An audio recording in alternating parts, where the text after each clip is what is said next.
Conversaciones de cuarentena, ¿cierto? ¿Cachai que yo he visto hartas soas en esta cuarentena conversando en las esquinas, saliendo a cualquier weá, barriendo? No sé, pues hasta mi mamá saca la basura, no hasta la saca, queriendo sacarla. Eso ha arrancado varias veces. Pero yo cacho que esta generación, por ejemplo, de esas soas y de los jóvenes de 15 en adelante, hasta de 20 y tantos, como ellos no crecieron con el miedo real de un fin, ¿cachai? De un fin del mundo.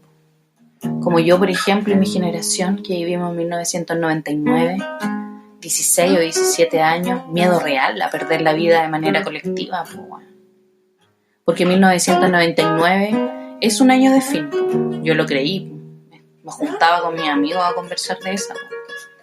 De ese fin, de esa forma y todo. Al final no pasó nada. Y como era una weá media computacional, tenía como esa relación. Muchas soas no engancharon con ese fin del mundo. Yo cacho que en el que más engancharon fue en el del 2012, el de los mayas. Ese año yo me acuerdo que igual tuve más miedo a perder la vida de forma colectiva, porque ya era más superior ese miedo, ¿cachai? Ese miedo ya con miedos reales del apocalipsis, que todo el mundo lo creía, más encima yo ya era mamá. Menos mal no pasó nada, porque en el 2011 yo me acuerdo que era tal mi miedo que me acerqué a hablar con mi tía Chedes. Me contó la historia del apocalipsis, el más horrible y fascinante a la vez. Ella me decía primero iba a haber un tsunami más un terremoto de 12 horas. O sea, un tsunami y un terremoto de 12 horas constantes, sin parar, non-stop.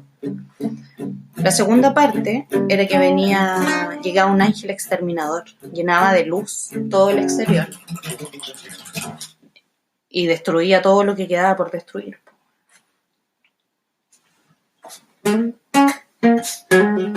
La weá es que las locas no podían salir de su casa, o sea, en tu vida no podías salir de tu casa, ¿cachai? Hasta que el ángel exterminador ya se aburriera y dejara la zorra y recién ahí podíais salir, ¿cachai? Mi tía me contaba que todas en el pasaje se pusieron de acuerdo para ese fin del mundo, juntaron planchas de zinc, esas hueas para poner en el techo, ponían en sus ventanas porque ellas estaban seguras que ese fin del mundo le iban a sobrevivir. Pero cacha que muchas de ellas se murieron esperando las 7 copas de la ira de Dios, esperando dónde estarán mis 7 sellos, el cordero, el trono de Dios, por el que ellas estaban seguras de que ese era su salvación. En especial en esa versión en particular que tenían del Apocalipsis. Y adivina qué. Mozart lo sabía. Mozart lo sabía.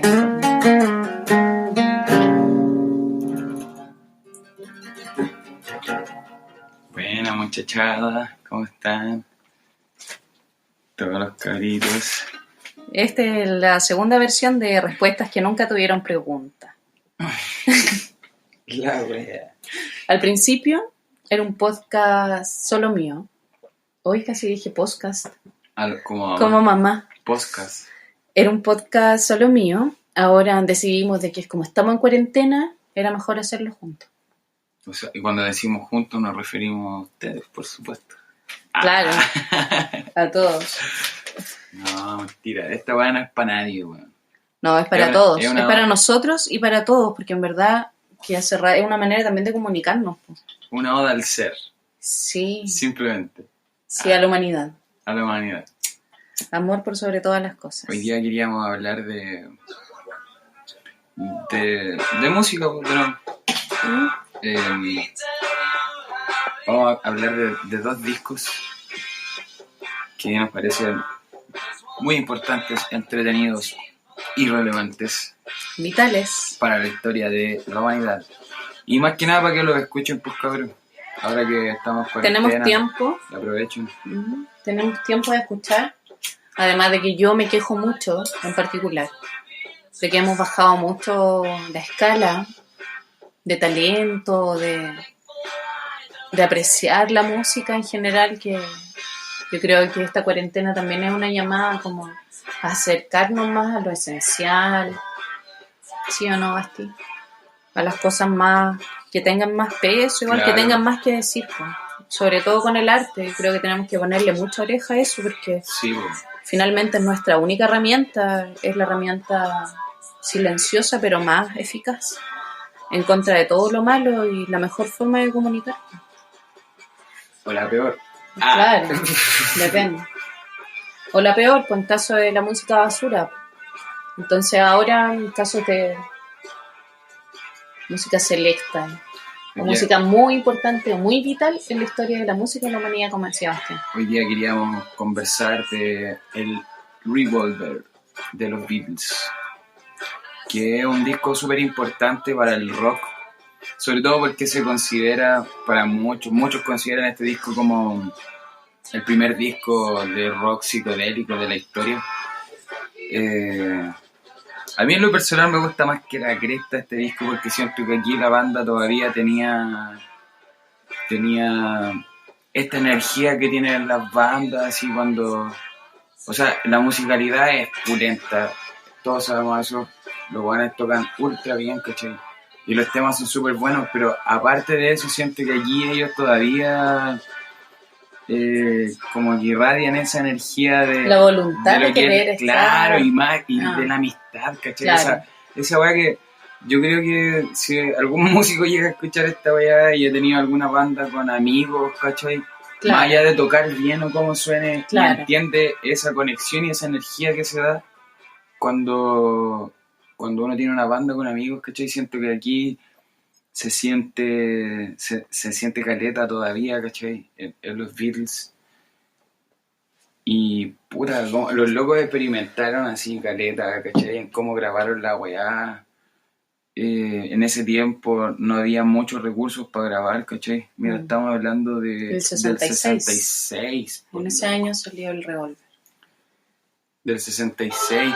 Aparte que fue un disco que tenía harta expectativa, porque el Rubber Soul, que fue el disco anterior a este, fue un máximo disco que rompió de alguna forma como la música así popular. Para mí con ese disco fue como... Claro, más como claro. el antes y el después. Sí, pues de hecho sí, yo también creo lo mismo. Y claro, el Rubber Soul es como una obra así máxima de pop, de rock, ¿cachai? Así que inspiró a caleta de locos. Por eso el Revolver tenía una expectativa así súper brígida, ¿cachai? Porque era el disco que venía después de eso. O sea, ¿qué podían hacer los locos, cachai? Son 4 locos nomás también. Estamos hablando del 66. ¿Qué recursos musicales podían llegar a ocupar, cachai? Y lo lograron. O sea, claro, pues en su búsqueda psicodélica, del sonido psicodélico y sí, porque todo lo que ellos estaban revelando en ese momento eran súper pocos. De hecho, hemos visto que inventaban formas de hacer reverb. Claro, formas de hacer algunos efectos que hoy día son así como una simple perilla. Los locos lo lograban de forma natural con las ¿Qué salas. es el reverb? Explica eso quizás. Puta, no, yo la verdad que técnicamente no podría decirlo, pero el reverb es ¿Suena como qué? El reverb es lo que tú sentís, por ejemplo, cuando cantáis en la ducha.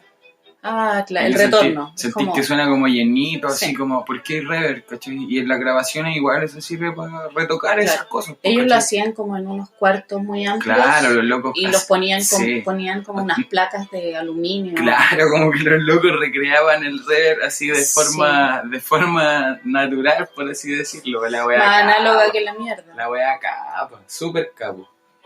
Y claro, pues los locos indagaron harto en la psicodelia en este disco también porque era el pic de drogas psicodélicas, ¿cachai?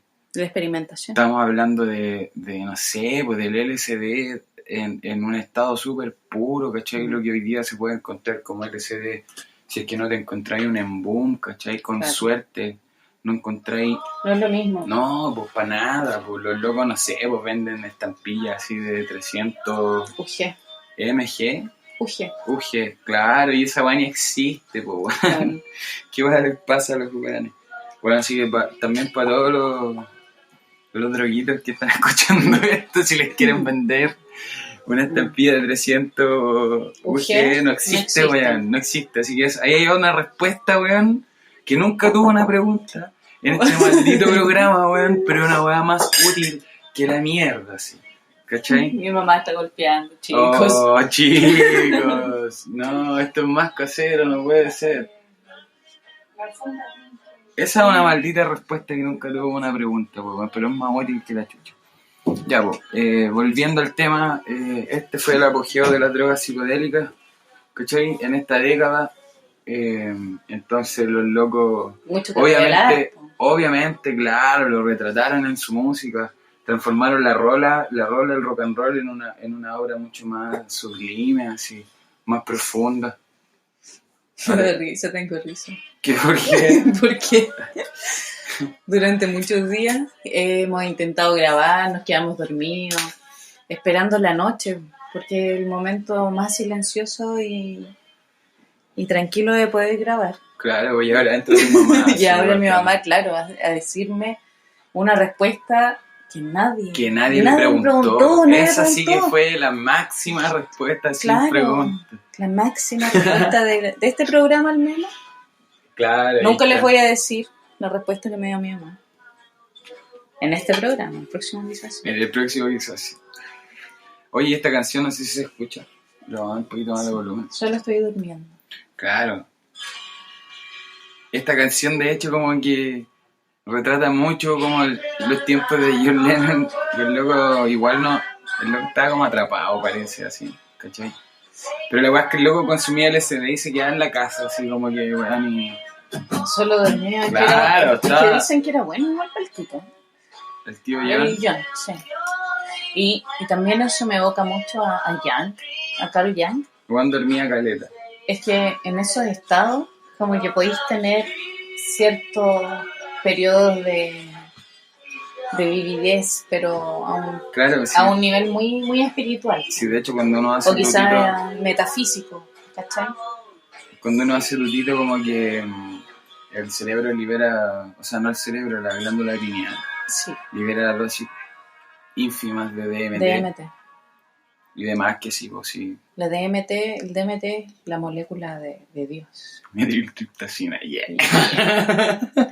Claro.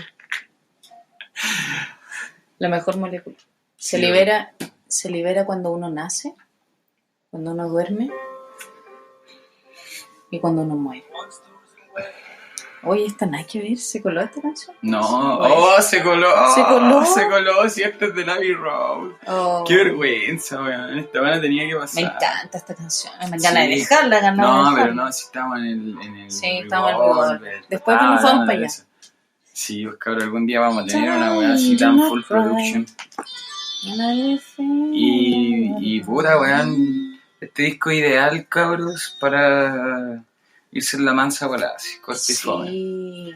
Está súper bueno, weón, súper bueno, así que está full recomendado. Yo creo que es la primera psicodélica más crudita, sí, más orgánica, más real de los Beatles, porque ni siquiera habían experimentado tanto con eso, sino que el Abbey Road yo creo que viene a ser el disco de quiebre entre el antes y el después. No, el Revolver.